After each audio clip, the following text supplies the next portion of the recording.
بسم اللہ الرحمن الرحیم۔ السلام علیکم۔ وہ اپنے ماں باپ کا اکلوتا بیٹا تھا۔ کالج کے بعد جب یونیورسٹی میں داخل ہوا تو باپ کی معمولی تنخواہ اس کے اخراجات پورا کرنے سے قاصر تھی۔ ماں کو وراثت میں 6 مرلے کا ایک پلاٹ ملا تھا۔ اس کے کاغذات اپنے بیٹے کے حوالے کرتے ہوئے کہا، میرا بچہ پڑھ لکھ کر افسر بنے گا تو ایسے کئی پلاٹ خریدے گا۔ چل میرا بچہ یہ پلاٹ بیچ کر اپنے تعلیمی اخراجات پورے کر۔ اس طرح اس کی پڑھائی کا سلسلہ جاری رہا۔ یونیورسٹی سے فراغت کے بعد اسے اچھی سی جاب بھی ملی۔ یوں خاندان کے برے دن ختم ہو گئے۔ چند عرصے کے بعد ماں باپ کے لیے یہ خوشی اس وقت عارضی ثابت ہوئی جب پسند کی شادی کے بعد اس نے اپنے ماں باپ کو باپ کی کل پینشن یعنی 8,000 روپے کے رحم و کرم پر چھوڑ کر اپنا الگ گھر بسا لیا۔ اس کے اپنے گھر میں گاڑی سے لے کے ایئر کنڈیشنر تک ہر چیز کی سہولت میسر تھی، جبکہ دوسری جانب اس کی ماں بیماری کی وجہ سے بستر سے لگ کر رہ گئی تھی۔ باپ روزانہ آدھا گھنٹہ پیدل چل کر حکیم صاحب سے اس کے لیے تازہ دوا لے کر آتا، جبکہ باقی وقت لوڈ شیڈنگ کی وجہ سے دیسی پنکھے سے اپنی بیوی کے پسینے پوچھنے کی ناکام کوششوں میں مصروف رہتا۔ ایک دن شدید بخار کی وجہ سے ماں کی حالت غیر ہو گئی۔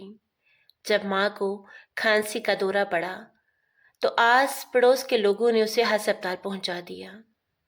ڈاکٹر ماں سے کوئی بھی بات پوچھ لیتا، اس کا جواب بس یہی ہوتا تھا، میرا بچہ، میرا بچہ۔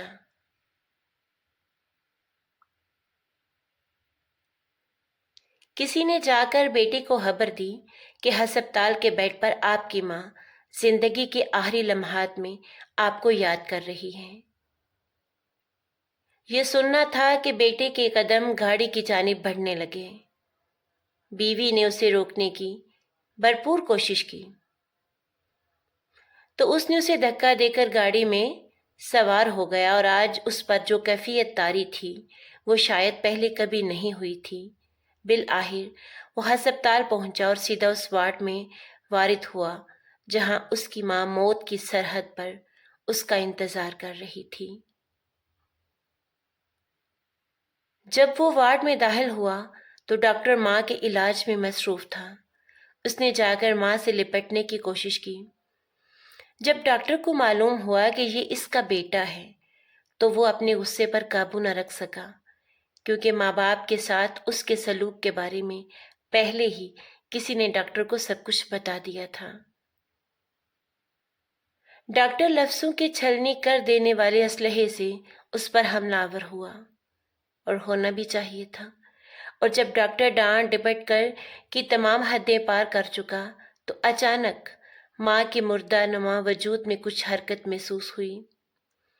اس نے کانپتے ہاتھوں کے ساتھ ڈاکٹر کا ہاتھ پکڑا اور ان کے لرزتے ہونٹوں نے زندگی کے آخری الفاظ ادا کیے، تم میرے بچے کو کیوں ڈانٹتے ہو؟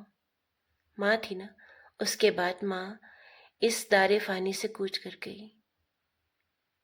آج کل یہی حالات ہیں ہمارے معاشرے کے۔ اللہ تعالیٰ سب اولاد کو اپنے والدین کا فرما بردار بنائے اور سب کو نیکی کی توفیق دے، والدین کے ساتھ حسن سلوک کی توفیق دے۔ اگر ویڈیو پسند آئے تو لائک کر دیجیے گا اور پلیز چینل کو سبسکرائب ضرور کر دیجیے گا۔ ملتے ہیں پھر کسی اچھی سی سبق آموز کہانی کے ساتھ۔ تب تک کے لیے اللہ حافظ۔